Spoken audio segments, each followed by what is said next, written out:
Summer వచ్చిందంటే చాలు పిల్లలకు హాలిడేస్ వస్తుంటాయి. అక్కడ కూడా సందడి నెలకొంటుంది. చాలా మంది కూడా సమ్మర్ ఎప్పుడొస్తుంది, సమ్మర్ క్యాంపులు ఎప్పుడొస్తాయి, తమ క్రీడా నైపుణ్యాన్ని మెరుగుపరచుకోవడం కావచ్చు, క్రీడలో శిక్షణ పొందాలని చెప్పేసి అటు తల్లిదండ్రులకు కావచ్చు, పిల్లలకు తాపత్రయం ఉండడం జరుగుతుంది. దానికోసం చాలా సందర్భాలుగా వెయిట్ చేసే సందర్భాలు కూడా ఉండడం జరుగుతుంది.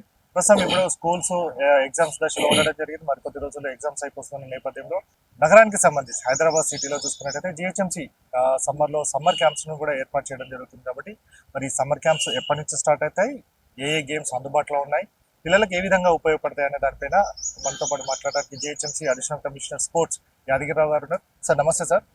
సమ్మర్ క్యాంప్స్ ఎప్పటి నుంచి స్టార్ట్ అవుతాయి, దీంట్లో ఏవేవి స్పోర్ట్స్ అందుబాటులో ఉంటాయి సార్ మీ దగ్గర? పర్టికులర్లీ జిహెచ్ఎంసీకి సంబంధించి సమ్మర్లో పెద్ద ఎత్తున మాకున్నటువంటి టోటల్గా 520 గ్రౌండ్స్ ఉన్నాయి. అట్లాగే 29 స్పోర్ట్స్ కాంప్లెక్సెస్ ఉన్నాయి. అట్లాగే ఒక 14 వరకు స్విమ్మింగ్ పూల్స్ ఉన్నాయి. ఇవన్నీ కూడా సమ్మర్ వచ్చిందంటే సమ్మర్తో పూర్తిగా నిండిపోతాయి. అట్ ద సేమ్ టైం స్టూడెంట్స్కి ఈజీగా ఉండాలని చెప్పి 6 ఇయర్స్ నుంచి 16 ఇయర్స్ వరకు ఉన్నటువంటి పిల్లలు ఎవరైతే ఉన్నారో వాళ్ళందరికీ ఎవ్రీ ఇయర్ మన సమ్మర్ కోచింగ్ క్యాంప్స్ అని చెప్పేసి జిహెచ్ఎంసీలో అన్ని గ్రౌండ్లలో అన్ని స్పోర్ట్స్ కాంప్లెక్స్లో కండక్ట్ చేస్తున్నాం. ఎవ్రీ ఇయర్ ఒకే టైమ్స్ పెడతాం. ఏప్రిల్ 26th 27th నుంచి స్టార్ట్ చేస్తే మే 31st వరకు ఇట్లా ప్లాన్ చేస్తూ ప్రతి సంవత్సరం పెద్ద ఎత్తున ఏర్పాటు చేస్తున్నాం. ఇది అన్ని గ్రౌండ్లలో జరుగుతుంది.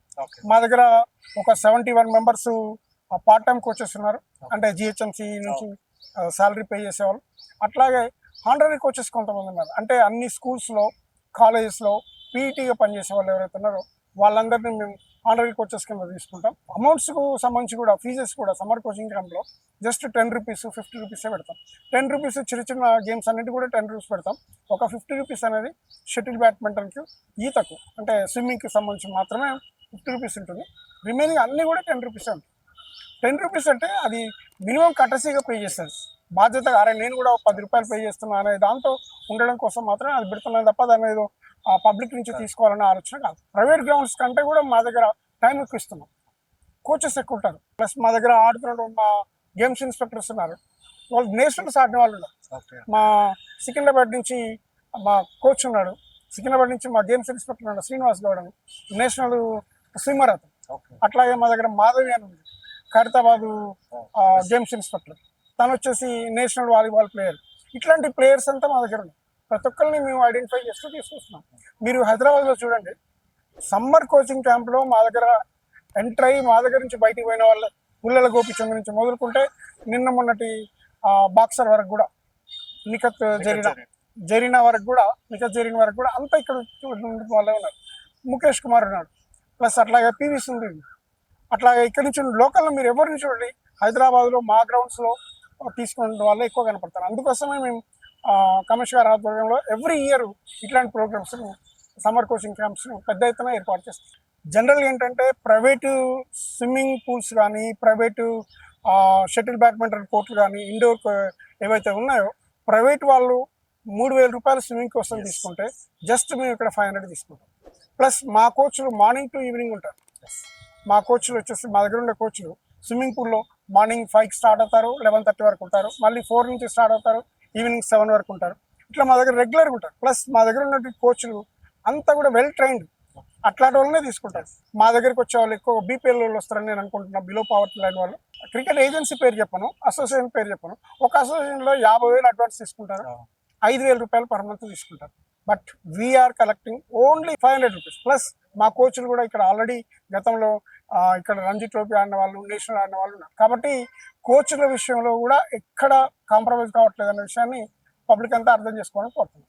సార్ అలాగే ఒక ఇష్యూ ఉంది, బయట ప్రైవేటు వ్యక్తులు కొద్దిమంది పిల్లల్ని తీసుకొని వచ్చి, ఎందుకంటే జిహెచ్ఎంసీ ఇచ్చే సర్టిఫికేట్ ఇంపార్టెంట్ ఉంటుంది కాబట్టి బయటకు వెళ్తే ఇంపార్టెన్స్ ఉంటుంది అని చెప్పేసి బయట వాళ్ళని తీసుకొచ్చి ఆడిపిస్తున్నారు అనేది ఉంది. మీ దృష్టికి ఏమైనా వచ్చిందా?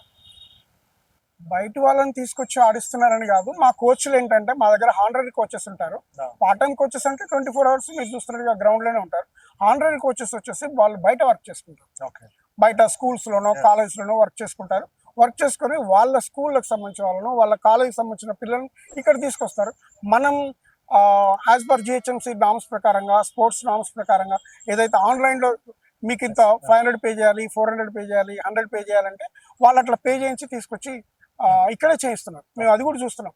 అట్లాంటి వాళ్ళని నేషనల్ పోయిన వాళ్ళని చాలా మందిని చూస్తాం. సార్ స్విమ్మింగ్ అని చెప్పారు కాబట్టి సమ్మర్ లో ఎక్కువ మంది పిల్లలు కావచ్చు వాళ్ళందరూ కూడా స్విమ్మింగ్ కి చాలా ఇంపార్టెన్స్ ఇస్తారు. సో చాలా సంఘటనలు చూస్తున్నాం అక్కడ మానిటరింగ్ లేకపోవడం వల్ల పిల్లలు మునిగిపోవడం కావచ్చు, చనిపోవడం కావచ్చు జరుగుతుంది. అట్లాంటిది ఏమన్నా మీ దగ్గర మానిటరింగ్ చేయడానికి ఉందా? మళ్ళీ దీంట్లోనే కంటిన్యూస్ గా ప్రైవేట్ వాటిని ఏమైనా కంట్రోల్ చేయడానికి జిహెచ్ఎంసీ అవకాశం ఉందా? యా, మీరు అడిగింది స్విమ్మింగ్ సంబంధించి చాలా మంచి క్వశ్చన్ ఇది. వాస్తవానికి మన స్విమ్మింగ్ పూల్లో ఇంతవరకు ఎక్కడ కూడా ఒక్కరు కూడా చనిపోయిన పరిస్థితి లేదు. అదే సార్, ప్రైవేట్ వాటిని మానిటరింగ్ జిహెచ్ఎంసీకి అధికారం ఉందా? యా, అది యాక్చువల్గా మా గ్రౌండ్స్ అంటే జిహెచ్ఎంసీ పరిధిలో లేనటువంటి గ్రౌండ్స్ అవి. పరిధిలో లేనటువంటి ఎట్లాగో యాజ్ పర్ కమిషనర్ గారి దాని ప్రకారంగా వాళ్ళకు జోనల్ కమిషనర్స్కే ఇవ్వడం జరిగింది. జోనల్ కమిషనర్ ఇచ్చాం కాబట్టి ఆ పరిధిలో ఉన్నాయి, ఆ జోనల్ కమిషనర్ చూసుకోవాల్సి వస్తుంది. అదే సార్, ఇంకొకటి తెలంగాణలో సంబంధించి క్రీడలు అభివృద్ధి చేయడం కోసం తెలంగాణ క్రీడా ప్రాంగణాలను తీసుకురావడం జరిగింది. వాటి పరిస్థితి ఎలా ఉంది సార్ ఇప్పుడు? జిహెచ్ఎంసీకి సంబంధించి తెలంగాణ క్రీడా ప్రాంగణంలో టీకేపీ అని చెప్పేసి మనకు ఇచ్చినటువంటి 357 గ్రౌండ్స్ మనం గుర్తించాం. మన దగ్గర టోటల్గా 421 గ్రౌండ్స్ ఉన్నాయి. 421లో 357 మనం ఐడెంటిఫై చేసాం. 357కు వాళ్ళ నుంచి కూడా మనకు మెటీరియల్ వచ్చింది. ఒక్కొక్క గ్రౌండ్కు ఒక్కొక్క కిట్ బ్యాగ్ అని చెప్పేసి ఒక మెటీరియల్ కూడా వచ్చింది. దాన్ని మన గేమ్స్ ఇన్స్పెక్టర్ల ఆధ్వర్యంలో మన కోచెస్ అందరూ కూడా యూజ్ చేసుకుంటున్నారు. బాగుంది, అది కూడా సక్సెస్ఫుల్ అని చెప్పాలి. సార్ ఇంకొకటి, ఇప్పుడు సీఎంగా ఉన్న రేవంత్ రెడ్డి గారు కూడా ఫుట్బాల్ లవరు, ఫుట్బాల్ ప్లేయర్ కూడా. ఆయన ఫుట్బాల్ అంటే ఇష్టం కాబట్టి దీనికి సంబంధించి మీరు ఏమన్నా ఫుట్బాల్ని ఎంకరేజ్ చేసే విధంగా ఏమన్నా తీసుకొస్తున్నారా కొత్తగా? యా, ఇది ఒక మంచి క్వశ్చనే. యాక్చువల్గా ఫుట్బాల్కి సంబంధించి సీఎం గారు కూడా మాకు కమిషనర్ గారికి ఇన్ఫార్మ్ చేసినట్టుగా మాకు కూడా గుర్తు. దానికి సంబంధించి ఒక్కొక్క జోన్కి ఒక్కొక్క గ్రౌండ్ని ఏర్పాటు చేద్దామని ప్లాన్ చేశాము. మాకున్నటువంటి ఈ 521 గ్రౌండ్స్లో ఏ ఏరియాలో అయితే 5 acres పైన ఉన్నటువంటి గ్రౌండ్స్ ఉన్నాయో వాటిని ఐడెంటిఫై చేసాం. అంటే టోటల్గా మాకు 11 వచ్చాయి. కానీ జోన్ వైజ్గా తీసుకున్నప్పుడు ఒక్కొక్క జోన్లో ఒక్కొక్కటి మినిమం పెడదామని చెప్పి ప్లాన్ చేసాం. అట్లా ఎలక్షన్ అయితే చేసి పెట్టాం. దాన్ని కమిషనర్ ఆధ్వర్యంలో నిర్ణయం తీసుకోవడం జరుగుతుంది. ఖచ్చితంగా ఫుట్బాల్ అనేది ఏర్పాటు చేయడం జరుగుతుంది. ఒక్కొక్క జోన్కి ఒక్కొక్కటి చొప్పున ఏర్పాటు చేయాలనే ఒక నిర్ణయం అయితే. ఇంకొకటి సార్, ఏదైతే స్టాండింగ్ ఏదైనా 1 acre ఎబో ఉన్న గ్రౌండ్స్ కావచ్చు ఏదైనా కానీ స్టాండింగ్ కమిటీ అప్రూవల్ తీసుకొని ఎవరి ప్రైవేట్ వ్యక్తులకు ఇవ్వాల్సిన అవసరం ఉంటుంది. కానీ కొద్దిమంది అంటే కొన్ని ఇష్యూస్ వస్తున్నాయి కొద్ది రోజుల నుంచి. గతంలో ఉన్న జోనల్ కమిషనర్ కావచ్చు ఎవరైనా స్టాండింగ్ కమిటీ అప్రూవల్ లేకుండానే 2 acres 3 acres ఉన్న గ్రౌండ్స్ను ప్రైవేట్ వ్యక్తులకు ఇచ్చారనేది ఒక ఇష్యూ నడుస్తుంది. అది మీ దృష్టికి ఏమైనా వచ్చిందా? యాక్చువల్గా ఏంటంటే జోనల్ కమిషనర్ ఆధ్వర్యంలో ఇవ్వాలన్నా కానీ పర్మిషన్ ఇవ్వాలన్నా కానీ with the permission of commissioner. First commissioner గారు పర్మిషన్ తీసుకొని మా దగ్గర నుంచి ఫైల్లో కన్సల్ట్ జోనల్ కమిషనర్ పోయిన తర్వాత అక్కడ వాళ్ళు యాక్సెప్ట్ చేసి, ఒకవేళ యాక్సెప్ట్ చేయాలనుకుంటే యాక్సెప్ట్ చేసిన తర్వాత డెఫినెట్గా కమిషనర్కి మళ్ళీ ఫైల్ రావాలి. మళ్ళీ ఫైల్ వచ్చిన తర్వాత విత్ ఇన్ 15 days మేము మేయర్ గారు కూడా ఆ ఫైల్ ఇన్ఫార్మ్ చేయాల్సి ఉంటుంది. దాన్ని అట్లాంటి అయితే ఇప్పుడైతే నా పీరియడ్లో ఏం చేయాలి. చివరిగా సార్, ఈ సమ్మర్ క్యాంప్లో ఎక్కువగా అంటే ఏ స్పోర్ట్స్కి ఎక్కువగా పిల్లలు మొగ్గు చూపుతారు సార్? మీరు అన్నది కొన్ని ఏరియాలో ఒక్కో రకంగా ఉంది. ఇప్పుడు స్విమ్మింగ్ చాలా మంది పిల్లల్లో 30-40% స్విమ్మింగ్లో ఉంటారు. మార్నింగ్ అవర్స్ అంటే సమ్మర్ కాబట్టి బిలో 10 లోపే ఉండాలని చూస్తారు. అప్పుడు క్రికెట్కి బాగానే ఇంపార్టెన్స్ ఇస్తున్నారు. అట్లాగే షటిల్ అనేది మా దగ్గర మేము ఆన్లైన్లో అప్లై చేస్తే షటిల్లో ఒక్క స్లాట్ కూడా ఖాళీగా ఉండట్లేదు. అన్ని గ్రౌండ్లలో కూడా టోటల్గా ఉన్న 27 గ్రౌండ్స్లో ఏ గ్రౌండ్లో కూడా షటిల్కి ఒక్క స్లాట్ ఖాళీగా ఉండట్లేదు. అంటే ఒక షటిల్ కోర్టు గ్రౌండ్ ఉందంటే షటిల్ కోర్టు సంబంధించి 1 hour టైం ఇస్తే మార్నింగ్ 5 to 6 అని ఇచ్చామనుకోండి. మార్నింగ్ 5 to 6లో 3+3 6 members ఉండాలి. ఎక్కడ కూడా 6 membersకి తక్కువ లేదు. అంటే ప్రతి స్లాట్ బుక్ అయి ఉంటుంది. అది లాంగ్ 6-7 months ముందే బుక్ చేసుకొని పెట్టుకుంటున్నారు. కాబట్టి ఎక్కువగా ఉన్నది ఒకటి క్రికెట్, ఇంకోటి స్విమ్మింగ్, ఇంకోటి షటిల్ బ్యాడ్మింటన్. అలాగే జిహెచ్ఎంసీ ఆధ్వర్యంలో క్రీడల నుంచి అంటే ఇక్కడ నేర్చుకున్న వారు కావచ్చు, అలాగే మీ సంస్థతో పాటుగా కోచింగ్ ఇచ్చిన వాళ్ళు ఇప్పుడు చాలామంది వృద్ధాప్యంలో ఉండొచ్చు. వారి కోసం గతంలో కమిషనర్గా సోమేష్ కుమార్ గారు ఉన్నప్పుడు వాళ్ళందరినీ కూడా పిలిచి వారికి ప్రోత్సాహకంగా ఎంతో కొంత చేయాలనే ఉద్దేశంతో స్కీమ్ తీసుకొచ్చారు ఒకటి. బట్ తర్వాత రోజుల్లో అది మరుగున పడిపోయింది. ఇప్పుడున్న ప్రభుత్వానికి ఏమైనా రిఫర్ చేస్తారా అట్లాంటి వాళ్ళను ఎంకరేజ్ చేసే విధంగా? అంటే నేషనల్స్ కావచ్చు, వాళ్ళు ఇంటర్నేషనల్స్ కూడా ఆడిన వచ్చిన వాళ్ళకి గుర్తింపు ఇచ్చే ప్రయత్నం ఏమైనా జరుగుతుందా? ఇది నిజంగా పబ్లిక్ అందరికీ తెలియాల్సిన ప్రశ్న కూడా ఇది.